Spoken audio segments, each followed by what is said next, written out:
tonight. We are the REM Reflections, Echoes, and Memories, Legacies of the Emigration team. Our sponsors is Dr. Leslie Dodson and Gent Juta. Our advisors, as you all know, are Dr. Mallory Bagwell and Dr. Michelle Femps Bagwell. My name is Ben Kharfen. My name is Connor Daniel. My name is Samantha Gable. And I'm Jeffrey Madden. So, like we mentioned, our sponsors are Gent Juta. He is a civil engineer from Albania who currently lives in Austria. He was a sponsor for a previous IQP project, as well as supporting previous IQPs. Our other sponsor is Dr. Leslie Dodson. She is the Albanian Project Site Director and is acting as a co-sponsor for our project. She has a background in journalism and videography.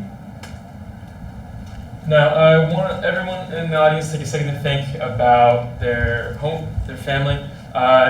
Is there any object that you have that you hold on to and hold dearly that you remember growing up?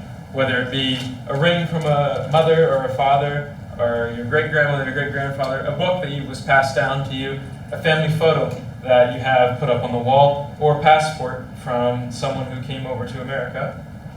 But mine specifically is my family crest. Very important to me. I remember when I was a kid, growing up, always walking into my grandparents' house, and the first thing that I would see on the wall was my family crest. They would always talk about what it was like living in Ireland, because my great-grandmother would always talk about what it was like living in Ireland, coming over with her parents, so my great-grandparents, what it was like on the boat, the experiences that she had, and what it was like coming to America for her very first time. So, to really dive into it, so the background history of Shqiperia, we first have the Declaration of Independence from the Ottoman Empire in 1912. That was a pinnacle moment. We then go towards 1943 during the Nazi occupation. And then towards the end of World War II, we have the Communist Party takeover.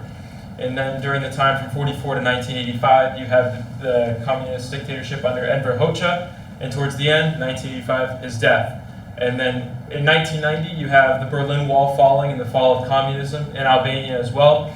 And in 1997, you have the collapse of the economy. In 1999, you have the War of Kosovo. These are peak moments throughout history that have caused Albanian immigration and people's stories from coming over to the U.S.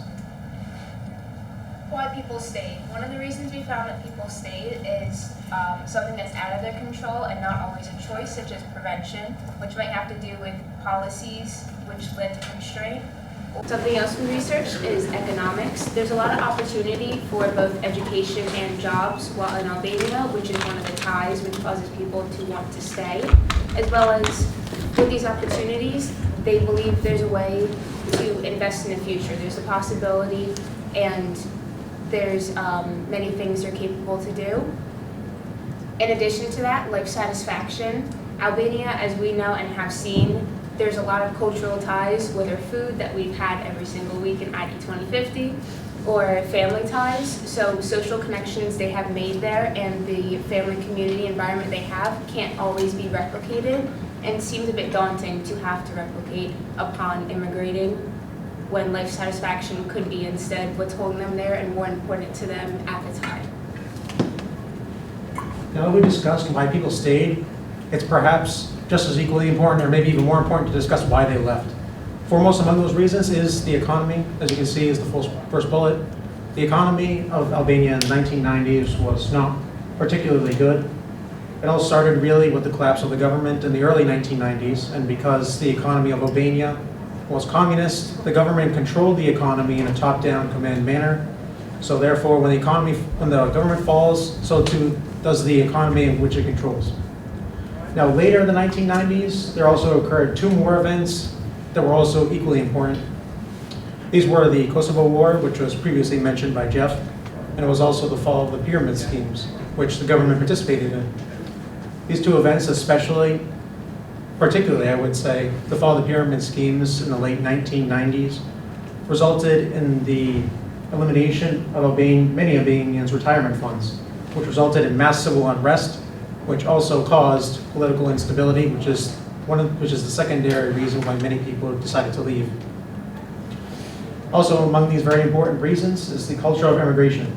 Particularly because of these two reasons I've just mentioned, there was a prolonged period of immigration from Albania for decades. And this has resulted in a culture of immigration being created that persists to this day, that creates in the minds of Albanians the idea that success, that the pathway to success is immigration, lies in immigration, particularly to more developed Western countries like the United States and Germany.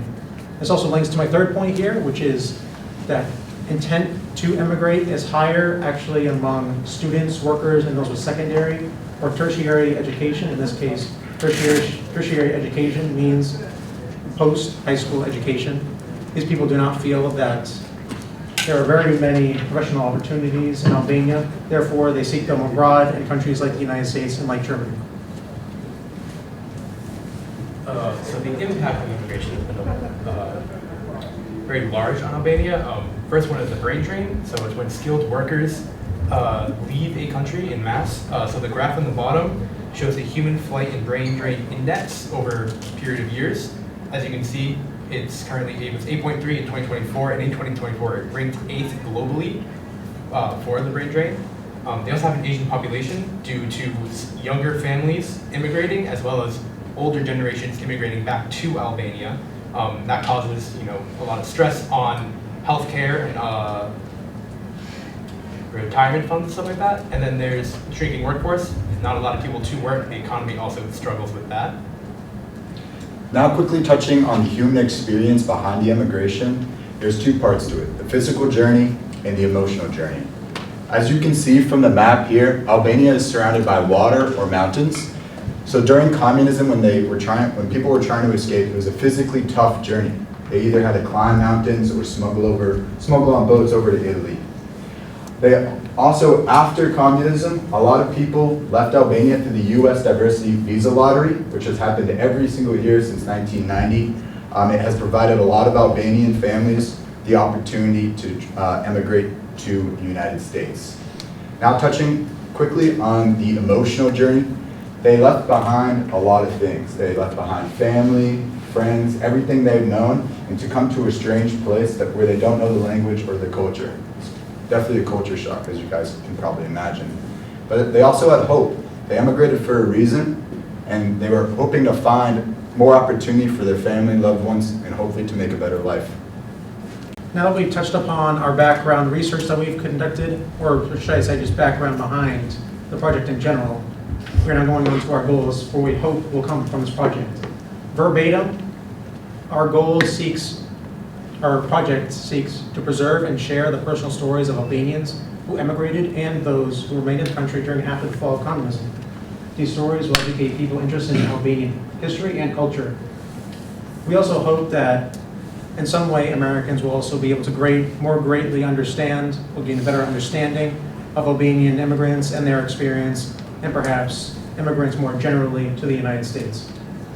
The first way in which we will do this, in which we are already doing this, is that we will conduct interviews of Albanians in Worcester, Massachusetts, and later in Albania.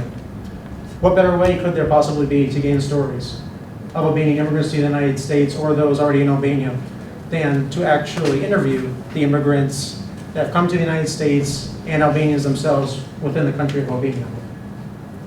Second, as we have already done, we will research historical documents to get background on this project and on the history behind everything that's going on concerning this project. We obviously we have needed context on this project before we can actually undergo the more significant portions of it, before we can finalize it and present it to the public.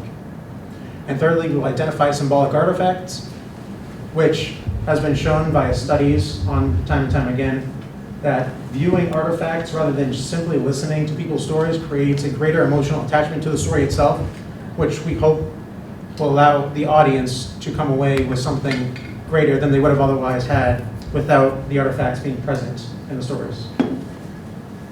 So our first objective is conducting interviews. We will record semi-structured interviews about personal narratives with members in the Albanian community in Worcester and their families in Albania. And we're going to interview people at different ages so we can get different perspectives on the immigration stories that we hear. The second objective is researching historical documents and community ties, which connects the individual voice to the broader context of Albanian immigration. The purpose is historical context. You can read textbooks, read facts, look at things that are written, documented online records, and we're connecting those to personal stories and journeys that we collect. The method to do this as we collect is conducting interviews, and then this tells us what's going on and the journeys and stories. It's the struggles, the emotional connection, which we'll hear by compassionately listening during interviews.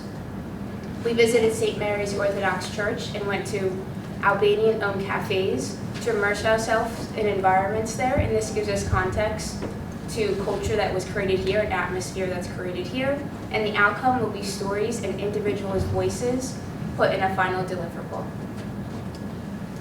And our third objective is to identify and document these artifacts.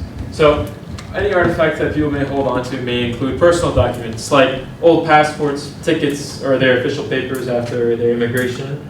And then their items of remembrance may include their books, their jewelries, their family's tokens or heirlooms, just like my family crest, or something that they hold on to from their grandparents, or something that may remind them of their home in Albania. And then the family correspondence as well are letters, letters and photographs to show the connection to their home in Albania.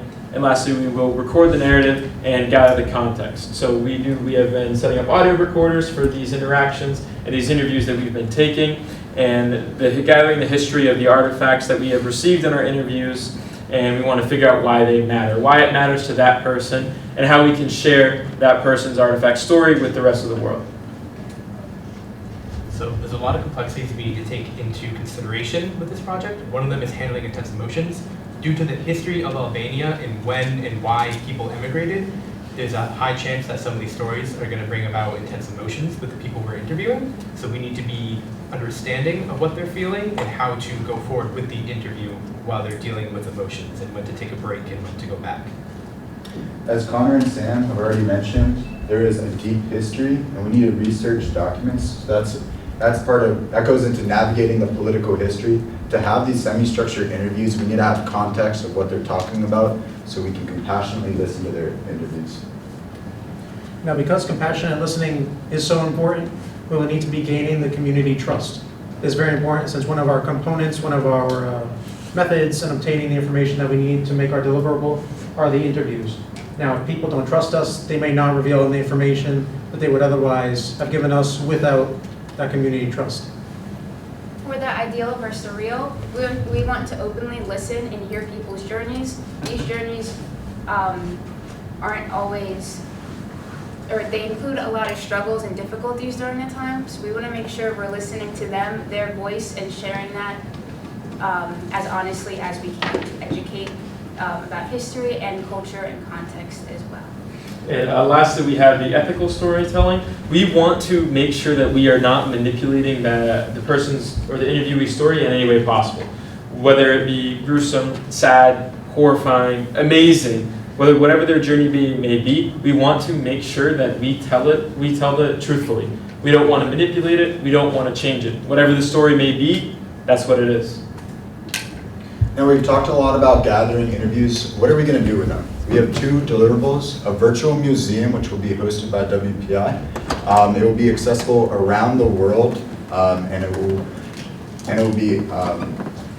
will use ethnographic presentation to share all the interviews that we've collected.